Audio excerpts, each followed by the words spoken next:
بسم اللہ الرحمن الرحیم الصلاۃ والسلام علیکہ یا رسول اللہ وعلی آلکہ واصحابکہ یا حبیب اللہ۔ ناظرین کرام، جیسا کہ پچھلی ویڈیو میں عرض کیا تھا کہ ہم قربانی کے فضائل و مسائل کے حوالے سے کچھ سلسلے شروع کر رہے ہیں، تو سب سے پہلے اسی مناسبت سے میں قربانی کے فضائل پر گفتگو کرنا چاہتا ہوں تاکہ ہمیں قربانی کے حوالے سے معلومات ہوں، فضیلت ہمارے پیش نظر ہو، تو یہ ہمیں جو ہے وہ نیکی کے کام پر قربانی کے حوالے سے ہمیں ابھارنے میں بڑی مفید اور بڑی معاون ثابت ہوں گی۔ لہٰذا سب سے پہلے قرآن مجید کی آیت مبارکہ سنتے ہیں۔ چنانچہ اللہ رب العزت نے پارہ 17 سورۃ الحج کے اندر خالق کائنات جل مجدہ العلیٰ نے ارشاد فرمایا، وَمَن يُعَظِّمْ شَعَائِرَ اللَّهِ فَإِنَّهَا مِن تَقْوَى الْقُلُوبِ، فرمایا جس نے اللہ کی نشانیوں کی تعظیم کی، فَإِنَّهَا مِن تَقْوَى الْقُلُوبِ، تو یہ جو بات ہے یہ دلوں کے تقوی سے ہے۔ تو اس آیے کریمہ میں اللہ رب العزت نے ہمیں حکم ارشاد فرمایا کہ اللہ کی نشانیوں کی تعظیم کی جائے۔ اس کی ایک تفسیر در منصور میں سیدنا امام مجاہد جو کہ بڑے مفسر گزرے ہیں، ان کا ایک قول ذکر کیا گیا۔ وہ اس کی تفسیر میں فرماتے ہیں کہ اللہ رب العزت نے جو یہ ارشاد فرمایا کہ وَمَن يُعَظِّمْ شَعَائِرَ اللَّهِ، اللہ کی نشانیوں کی جو تعظیم کرتا ہے، تو اللہ کی نشانیوں کی تعظیم سے یہاں پر فرمایا مراد جو ہے وہ قربانی کے جانوروں کی تعظیم کرنا اور انہیں فربہ کرنا مراد ہے۔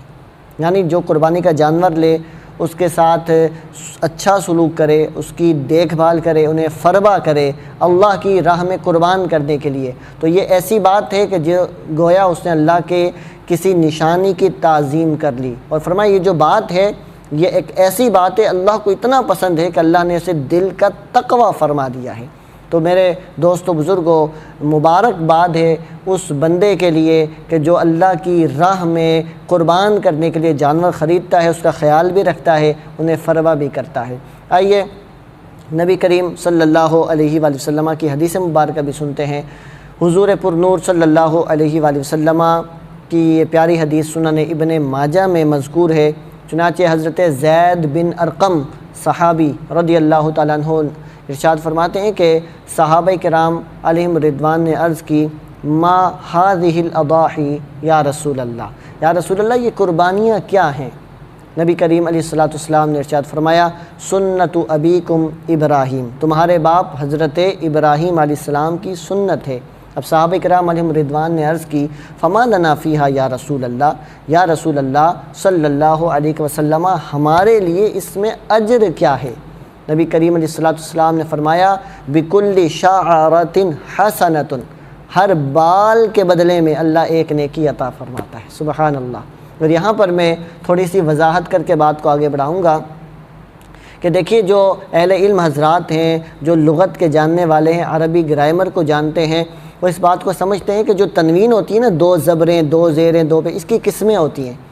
ایک تنوین جو ہوتی ہے کبھی تحقیر کے لیے آتی ہے، کسی چیز کے چھوٹا ہونے کو بیان کرنے، حقارت کے لیے، یعنی بہت اس کی چھوٹی چیز کو بیان کرنے کے لیے تنوین آتی ہے، اور کبھی تعظیم کے لیے آتی ہے، یعنی اس کے بڑے پن کو بیان کرنے کے لیے۔ اب اس میں شعارتن میں بھی تنوین آئی ہے، حسنتن میں بھی تنوین آئی ہے، تو علماء کرام نے بڑی پیاری بات لکھی، فرمایا شعارتن میں جو تنوین ہے نا، یہ تحقیر کے لیے ہے، یعنی چھوٹے سے چھوٹا جو بال ہے، اور حسنتن میں جو تنوین ہے یہ تعظیم کے لیے، یعنی بڑی سے بڑی نیکی۔ کہ ترجمہ کیا بنے گا؟ بِكُلِّ شَعْرَةٍ حَسَنَةٌ، قربانی کے جانور کے چھوٹے سے چھوٹے بال کے بدلے میں عظیم سے عظیم نیکی ہے۔ پھر صحابہ نے عرض کیا، یا رسول اللہ کہ صوف یعنی اون کے بارے میں کیا فرماتے ہیں؟ حضور نے فرمایا کہ اون کے بھی ہر بال کے بدلے میں اللہ ایک نیکی عطا فرماتا ہے۔ تو گرامی قدر حضرات، کتنا زیادہ ثواب ہے، تو خوش دلی سے قربانی کریں۔ ایک اور حدیث مبارکہ بیان کر کے اجازت چاہتا ہوں۔ نبی کریم علیہ السلام کی اس حدیث کو روایت کرنے والے مولا علی کے بڑے بیٹے، میری مراد امام حسن بن علی رضی اللہ تعالیٰ عنہ ہیں، بیان فرماتے ہیں کہ حضور پر نور علیہ السلام نے ارشاد فرمایا، من ضحى طیبۃ بہا نفسہ، کہ جس نے قربانی کی، لیکن شرط کیا بیان کی؟